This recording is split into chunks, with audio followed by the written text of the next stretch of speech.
The story of some geniuses begins with a melody, that of others with a catastrophe. In the case of Richard Wagner, music and chaos seemed to intertwine from the very first moment of his life. His existence began in a world torn apart by war, in a fragmented Europe where each nation was its own kingdom, each city a potential battlefield, and each birth an uncertain promise. Richard Wagner was born on May 22, 1813, in Leipzig, a city in what was then the Kingdom of Saxony, part of that mosaic of small, still unified German states that formed what we now know as Germany. His full name at birth was Wilhelm Richard Wagner. He was the 9th child of Carl Friedrich Wagner, a police official, and Johanna Rosine Patz. In such a large family, the birth of yet another child might have gone almost unnoticed, were it not for the fact that this child, in time, would shake the world. But even the story of his birth is wrapped in mystery and speculation. Many accept without doubt that Carl Friedrich Wagner was his biological father. Others, however, point to a different figure. Ludwig Geyer, a painter and actor, a close friend of the family. Geyer often stayed at the Wagner household whenever his theater company passed through Leipzig, and his closeness with Johanna raised suspicions that would never fade. Some biographers believe that he was, in fact, Richard's true father. A simple romantic conjecture? Not exactly.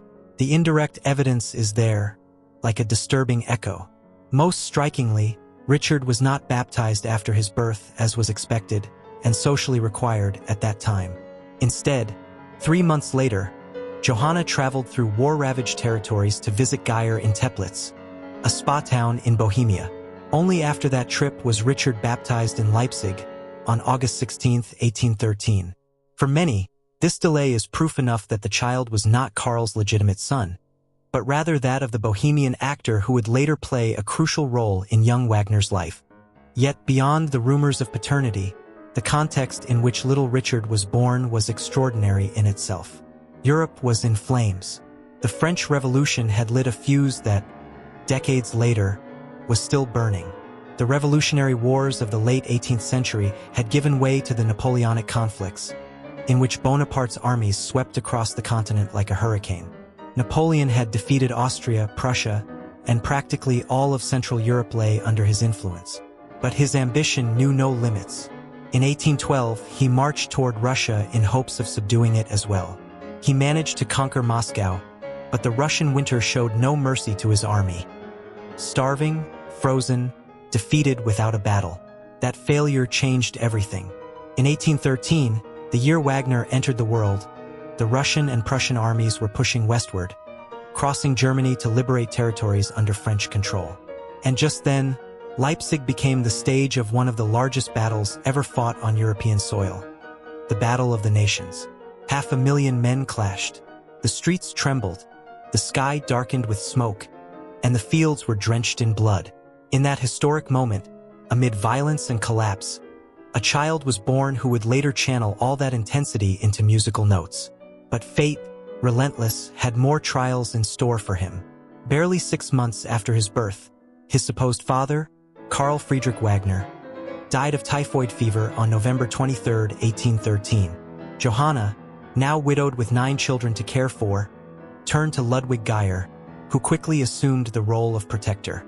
In August of the following year, Johanna and Geyer married. With her new husband, the family moved to Dresden, the Saxon capital. There, in February 1815, Gisela was born, Richard's half-sister and his playmate throughout childhood. The bond between Wagner and Geyer grew deep. Richard took his stepfather's surname, becoming known as Richard Geyer, and it was in those years that the boy discovered art, theater, the magic of stage performance. Geyer was not only an actor. He was a man of sensitivity and artistic taste, and he cultivated in young Richard a fascination with the stage that would later blossom into his love for opera. In 1820, Richard was sent to Possendorf, a small nearby village, to study with Pastor Christian Wetzel. There he developed his interest in history, literature, and music. He learned the fundamentals of the piano and began to imagine worlds. Worlds he would later bring to the stage. But that stage was brief as well. In 1821, when Wagner was only 8 years old, Ludwig Geyer died at the age of 41. Another blow, another father figure gone. Geyer's death left a profound mark on him. The boy was sent to live with his uncle Karl Geyer in Eilben, a city that centuries earlier had been the cradle of another great cultural reformer, Martin Luther. He lived there for 9 months before returning once more to Dresden, where he was enrolled in the historic Kreuzschule, a prestigious school linked to the choir of the local chapel. If music is your passion, at the end of this video I am going to reveal you the best books for musicians, such as practical guides for learning to play the piano, inspiring biographies of great composers, and books on success secrets that reveal the discipline and creativity needed to thrive in music. Find them in the description. At home, music was never absent. His elder sisters Rosalie and Clara were already opera singers, and in that vibrant environment Wagner found his identity. Although he heard Italian music, the most dominant of the time, he felt no real connection to it. For him, what was truly thrilling was that which evoked history and the spirit of his homeland. Carl Maria von Weber's Oper der Freischütz awakened in him a fervent devotion, a deeply German work based on folk legends that, to him, was authentic, dignified, powerful. Richard wanted to write things like that. He wanted to write dramas, and from a very young age, he began to dream of his own artistic language. During his years at the Kreuzschule, he continued to develop his love of history and poetry. He became passionate about Homer and Shakespeare, and by 1827 he was already writing his first great dramatic work, a tragedy entitled Lübelde und die Adelaide, inspired both by Elizabethan tragedies and by German romantic sensibility. Teenage Wagner no longer wanted to study or follow a traditional path. His calling was art, and he was willing to risk everything for it. That same year he returned to Leipzig and enrolled at the Nikolausschule. His determination to become an artist grew each day. Despite the lack of support at home, Richard began taking music lessons with Christian Meller, a violinist at the Gewandhaus, the city's most important concert hall. It was there that he first heard Beethoven's symphonies, and he was completely enthralled. But if there was a true turning point in his youth, it occurred in 1829, when he saw soprano Wilhelmine Schroeder-de Vries perform as Leonora in Beethoven's opera Fidelio. Wagner was astonished by the intensity of her performance. The experience marked him so deeply that he immediately wrote her a letter, promising that one day he would compose a work worthy of her voice. Years later, in his autobiography, he described that event as the most influential of his life. Encouraged by that encounter and by his growing passion, Richard finally received his family's consent to formally study music. He composed an overture in B-flat major, clearly inspired by Beethoven. But, as was typical of him, he introduced a provocative twist, a timpani stroke every 5 measures. The audience, puzzled at first, ended up laughing at the repetition, and then eagerly awaited it each time it returned. It was a sign of what was to come. Wagner did not want to follow the rules. He wanted to redefine them, and so, before turning 20, Richard Wagner had already broken with tradition and begun to build his own legend. A legend marked by loss, war, theater, and a fierce will to leave his mark on the world. Glory and downfall can inhabit the same measure. In 1843, Wagner achieved the official recognition he had long desired. He was appointed musical director of the court opera in Dresden. The young composer, brimming with ideas and overflowing ambition, seemed at last to have conquered a place within Germany's cultural establishment. But his indomitable spirit found no rest, not even in success. For Wagner, Dresden became a hotbed of contradictions. On one hand, the opportunity to develop his art in one of Europe's most important musical centers.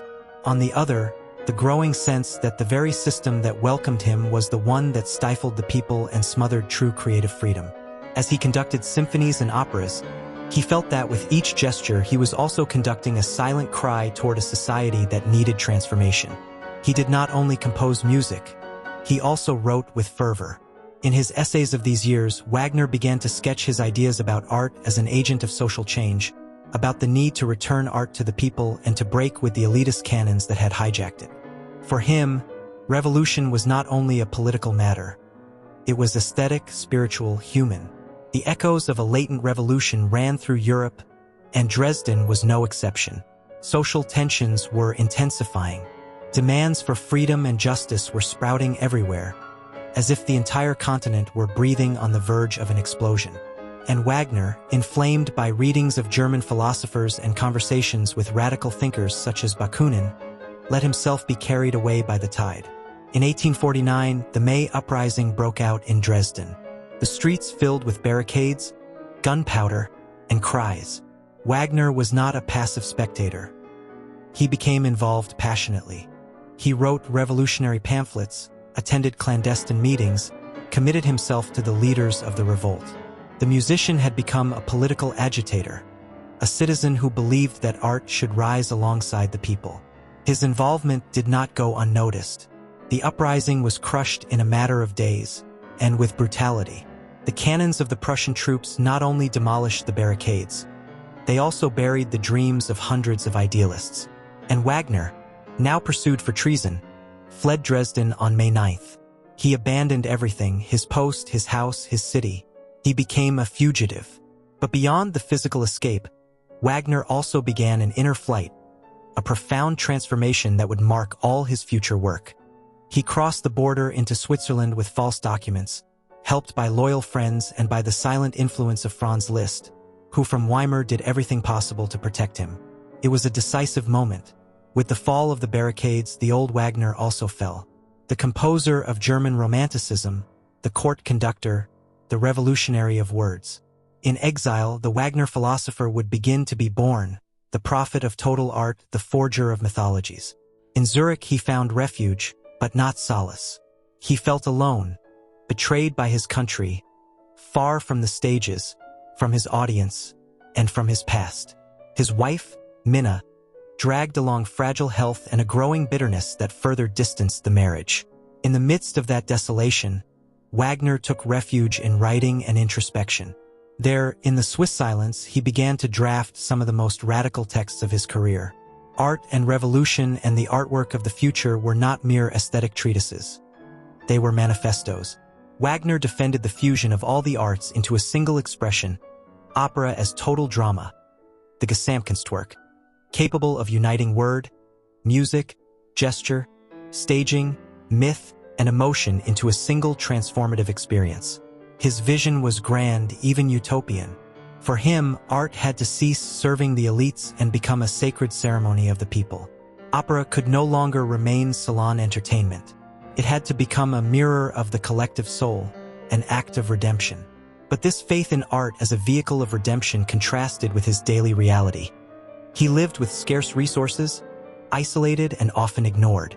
During this time, he completed Lohengrin, an opera he considered a synthesis between the romantic ideal and the yearning for transcendence. But he could not conduct its premiere. The Saxon regime had issued an arrest warrant against him, and his presence in Germany was impossible. It was Franz Liszt who, in 1850, conducted the premiere in Weimar. Wagner, exiled, could only imagine from afar how the public received the story of the Swan Knight. The plot of Lohengrin, the hero who must be loved without being understood or questioned, resonated deeply with his own life. Was he not himself a messenger of art, misunderstood, forced to disappear if the world dared to demand explanations from him? That same year, Wagner published the controversial essay Judaism in Music under a pseudonym. The text, profoundly anti-Semitic, caused outrage and would mark one of the darkest stains on his legacy. In it, he expressed visceral resentment toward figures such as Meyerbeer, whom he had once admired, and revealed the most intolerant side of his thought. This episode, sadly, would echo in later generations. Even so, Wagner continued writing with unusual energy.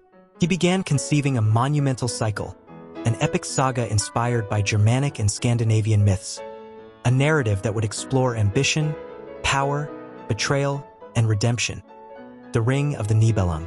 It was in Zurich that he gave form to the complete libretto of this tetralogy.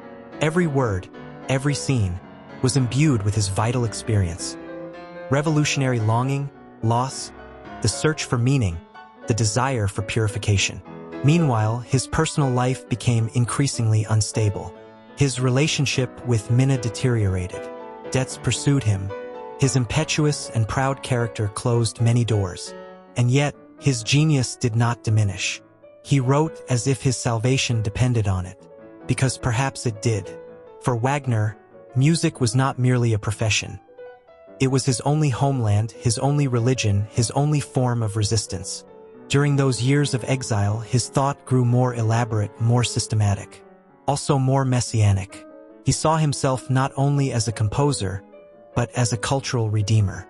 His art no longer sought to please, it sought to transform. And that claim, as excessive as it was sincere, began to shape a new stage of his work. By 1854, Wagner read for the first time the world as Will and Representation by Arthur Schopenhauer. The impact was immediate and profound. Schopenhauer offered a pessimistic vision of the world, where desire was the source of suffering and redemption could only be attained through renunciation. That philosophy resonated strongly with Wagner's exhausted spirit. He began to rethink his vision of drama, of music, of existence itself. This influence would be decisive in his future compositions, especially in Tristan und Isolde. But that is another story. For now, what matters is that the man who had fled Dresden as a proscribed, isolated, and broken figure was beginning to transform. From the ashes of the failed revolution arose an artistic vision without precedent. Wagner no longer sought only triumph. He longed for the absolute, and he was willing to wait for it, or to force it. Far from the chaotic winds of the failed revolution, Richard Wagner found in Zurich not only a physical refuge, but also a creative sanctuary. It was July 1849, and the composer had arrived in Switzerland as a political exile, with a warrant hanging over his name and the echo of the insurrection still resonating in his ears. But he carried with him not only fear and uncertainty, but also a flame burning inside his chest. If the social revolution had been crushed with violence, then, he thought, the true revolution had to be born from art. During the first days of his exile, Wagner found in isolation a form of purification. He stayed in modest houses, wrote letters to his few friends, read voraciously the thinkers of his time. In particular, he felt deeply influenced by Ludwig Feuerbach, whose humanist vision led him to a frontal critique of institutional Christianity, which Wagner accused of having turned man into a servant of an alien morality. He also read Proudhon, and from him he extracted the conviction that social structures had to be destroyed in order to give way to a new form of human coexistence, where freedom, beauty, and truth would be manifested through a total artistic expression. It was in this environment of reflection that he began to write a series of essays that would mark a before and after in his thought. Among them stood out Art and Revolution, where he argued that art should be the redemption of humanity. In his vision, art should not entertain, but reveal, should not decorate, but provoke, should not adapt to the taste of the public, but transform it. Only through this sacralization of art could a new humanity arise. Shortly after, Minna, his wife, joined him in Switzerland. But the wounds left open by the Revolution of 1848 aggravated the problems already existing in their relationship. Wagner, increasingly absorbed in his inner world, distanced himself from her emotionally.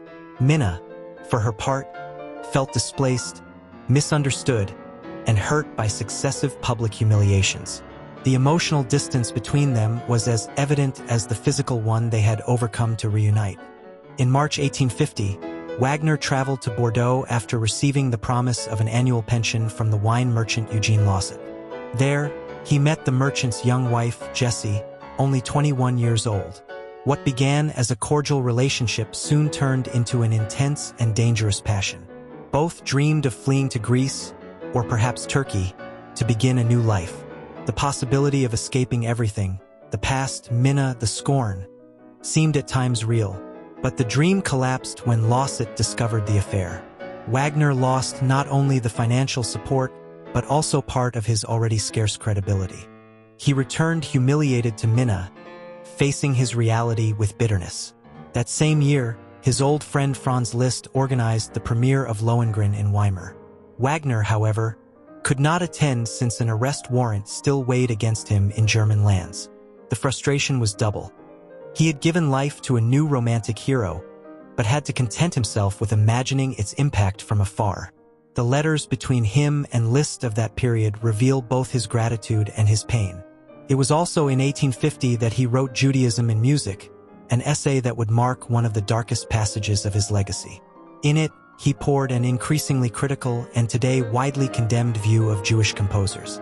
Although he had Jewish friends, His attacks on figures such as Mendelssohn and Meyerbeer reflected not only his personal rivalries, but also the growing anti-Semitism that ran through Europe at the time. This text, initially signed under a pseudonym, showed the tensions between his artistic genius and his personal prejudices. Wagner was beginning to emerge as a figure as brilliant as he was problematic, and his words, beyond their historical context, would carry a dangerous resonance in later decades. But if there was one battle Wagner was determined to win, it was the battle for the future of art.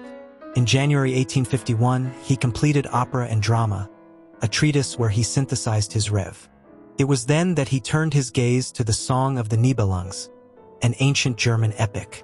As early as 1848, he had conceived the death of Siegfried, but now, armed with a more mature theory, he expanded his ambition. He wrote Young Siegfried, then Das Rheingold, the Rheingold, and Die Walküre, the Valkyrie.